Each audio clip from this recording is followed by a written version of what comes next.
മാധ്യമപ്രവർത്തകൻ എ സുരേഷിന്റെ കാവി പൂശിയെത്തുന്ന ഇരുട്ട് എന്ന പുസ്തകം പ്രകാശനം ചെയ്തു. പുരോഗമന കലാസാഹിത്യ സംഘം സംസ്ഥാന സെക്രട്ടറി KEN, മുതിർന്ന മാധ്യമപ്രവർത്തകൻ VB പരമേശ്വരന് നൽകി പ്രകാശനം നിർവഹിച്ചു. മാധ്യമപ്രവർത്തകൻ എ സുരേഷ് രചിച്ച കാവി പൂശിയെത്തുന്ന ഇരുട്ട് എന്ന പുസ്തകം പ്രകാശിപ്പിച്ചു. സംഘപരിവാരത്തിന്റെ സാംസ്കാരിക പ്രത്യയശാസ്ത്ര പദ്ധതികളും കടന്നാക്രമണവും പ്രതിരോധവും വിലയിരുത്തുന്നതാണ് പുസ്തകം. തിരുവനന്തപുരം മൈത്രി ബുക്സ് ആണ് പ്രസാധകർ. പുരോഗമന കലാസാഹിത്യ സംഘം സംസ്ഥാന സെക്രട്ടറി KEN കുഞ്ഞഹമ്മദ് പുസ്തകം പുറത്തിറക്കി.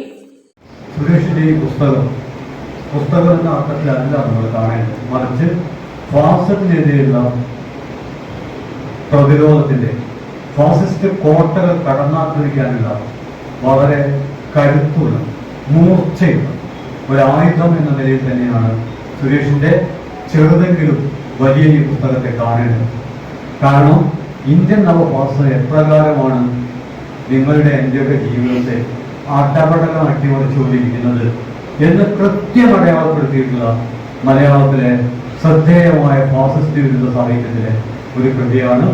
അതുകൊണ്ട് സാധാരണ പറയുന്ന സ്റ്റോപ്പ് ഡയലോഗ് എന്ന് പറഞ്ഞാൽ ഈ കൃതി സ്വന്തം പണം കൊണ്ട് എല്ലാവരും വാങ്ങണം. മുതിർന്ന മാധ്യമപ്രവർത്തകൻ VB പരമേശ്വരൻ ഏറ്റുവാങ്ങി. കാലിക്കറ്റ് പ്രസ് ക്ലബിൽ നടന്ന ചടങ്ങിൽ ദേശാഭിമാനി ന്യൂസ് എഡിറ്റർ ജയകൃഷ്ണൻ നരിക്കുട്ടി അധ്യക്ഷനായി. Deshabhimani bureau chief PV Jijo പുസ്തകം പരിചയപ്പെടുത്തി. പുരോഗമന കലാസാഹിത്യ സംഘം ജില്ലാ president AK Ramesh, Calicut press club secretary PK Sajith എന്നിവർ സംസാരിച്ചു.